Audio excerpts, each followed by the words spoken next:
सोचिए जरा, एक कंपनी जो सिर्फ व्यापार नहीं करती बल्कि एक पूरे के पूरे साम्राज्य पर हुकूमत कर रही है। 1793 का चार्टर एक्ट वो ठीक इसी कहानी के एक बहुत ही जरूरी मोड़ पर आता है।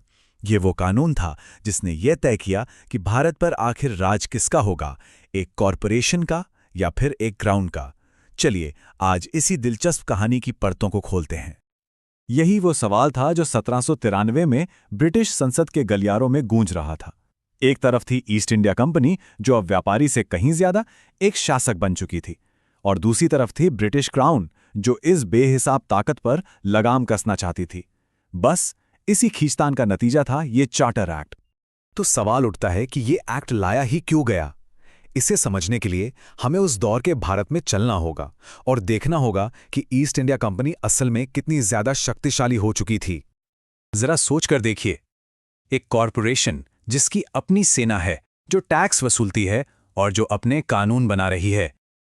कंपनी का रोल डबल हो चुका था। वो एक बिजनेस पावर भी थी और एक पॉलिटिकल रूलर भी। और ये एक बहुत ही अजीब और सच कहें तो एक अस्थिर सिचुएशन थी। तो इसे कोई नया कानून समझने की गलती मत कीजिएगा।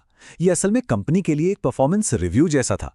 उसका जो 20 साल का लाइसेंस था वो खत्म हो रहा था, और अब ब्रिटिश सरकार को ये फैसला लेना था कि कंपनी को भारत में काम करने का लाइसेंस दोबारा दिया जाए या नहीं। तो संसद ने आखिर फैसला क्या किया? कंपनी को रहने की इजाजत तो मिल गई, लेकिन इस बार जो नियम और शर्तें थीं वो पहले से कहीं ज्यादा सख्त थी। सबसे पहली और सबसे सीधी बात, कंपनी को 20 साल का एक्सटेंशन मिल गया। इस एक्ट ने ईस्ट इंडिया कंपनी के चार्टर और उसकी सबसे कीमती चीज यानी भारत के साथ व्यापार करने के उसके एकाधिकार को अगले 20 सालों के लिए रिन्यू कर दिया। तो फिर ये चार्टर एक्ट होता क्या है? इसे ऐसे समझिए जैसे किसी किराएदार के घर का पट्टा रिन्यू हो रहा हो, लेकिन इस बार मकान मालिक ने रेंट एग्रीमेंट में कुछ नए और बहुत जरूरी नियम कायदे जोड़ दिए हैं। अब आते हैं इस एक्ट के सबसे जरूरी हिस्से पर, सत्ता के नए नियम। आखिर इस कानून ने भारत में पावर का बैलेंस किसकी तरफ झुकाया? यहां पावर का सेंट्रलाइजेशन साफ साफ दिखाई देता है। इस एक्ट ने गवर्नर जनरल को जबरदस्त ताकतें दे दी। अब वो ना सिर्फ अपनी काउंसिल के फैसलों को वीटो कर सकता था, बल्कि मद्रास और बॉम्बे के गवर्नर भी सीधे सीधे उसके अंडर आ गए।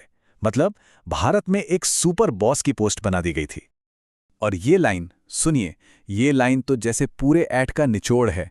इसने कानूनी तौर पर ठप्पा लगा दिया कि कंपनी भारत में जो कुछ भी हासिल कर रही है वो अपने लिए नहीं बल्कि ब्रिटिश क्राउन के एक एजेंट के तौर पर कर रही है। मतलब असली मालिक अब से कंपनी नहीं बल्कि लंदन में बैठा साम्राज्य था। देखिए, किसी भी साम्राज्य की कहानी में पैसा एक बहुत बड़ा किरदार निभाता है। तो चलिए अब देखते हैं कि इस एक्ट ने भारत से होने वाली कमाई के नियमों को कैसे बदल कर रख दिया। ये एक बहुत ही बड़ा फाइनेंशियल बदलाव था। बात यह थी कि 1793 से पहले लंदन में एक बोर्ड ऑफ कंट्रोल बैठता था, जिसका काम था कंपनी पर नजर रखना। इनका खर्चा कौन उठाता था? ब्रिटिश सरकार। लेकिन 1793 के बाद सीन पलट गया। अब यह तय हुआ कि इन साहबों की तनख्वाह और बाकी सारे खर्चे भारतीय खजाने से, मतलब यहीं के रेवेन्यू से दिए जाएंगे। सीधे शब्दों में कहें तो भारत पर राज करने का खर्च अब खुद भारत के ही कंधों पर डाल दिया गया था। तो ये पैसे का फ्लो था कैसा? प्रक्रिया बिल्कुल सीधी थी। सबसे पहले भारत की जमीन से रेवेन्यू वसूला जाता, फिर इसी पैसे से भारत में कंपनी के सारे खर्चे और तो और लंदन में बैठे अधिकारियों तक की तनख्वाह दी जाती, और इसके बाद भी जो बच जाता उसमें से 5 लाख रुपए हर साल सीधे ब्रिटिश सरकार की तिजोरी में चले जाते। लेकिन इस कानून का असर सिर्फ सत्ता और पैसे तक ही सीमित नहीं था। इसके कुछ ऐसे भी नतीजे हुए जिनका असर भारत की जमीन पर सीधे सीधे महसूस किया गया। इस एक्ट ने कंट्री ट्रेड के दरवाजे भी खोल दिए।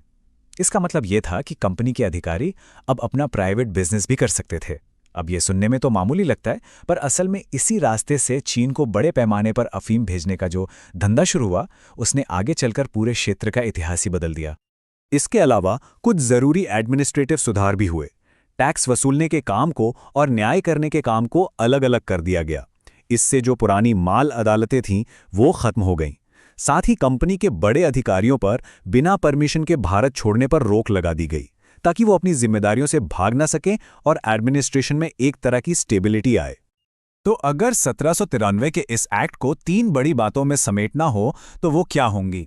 पहली, इसने साफ कर दिया कि भारत पर असली हक ब्रिटिश क्राउन का है। दूसरी, इसने गवर्नर जनरल को एक ताकतवर शासक बनाकर सारी सत्ता एक जगह केंद्रित कर दी। और तीसरी, और शायद सबसे अहम बात, इसने ये तय कर दिया कि भारत पर कब्जे का सारा खर्च खुद भारत ही उठाएगा। और आखिर में ये सवाल हमारे सामने खड़ा रहता है। 1793 के एक्ट ने कंपनी पर लगाम तो कस दी, लेकिन उसे अगले 20 साल तक एक साम्राज्य चलाने का मुश्किल काम भी सौंप दिया। सवाल ये था कि क्या मुनाफा कमाने वाली एक कंपनी एक साम्राज्य चलाने की ये डबल भूमिका निभा सकती थी? इसका जवाब वो तो इतिहास के पन्नों में लिखा जाना अभी बाकी था।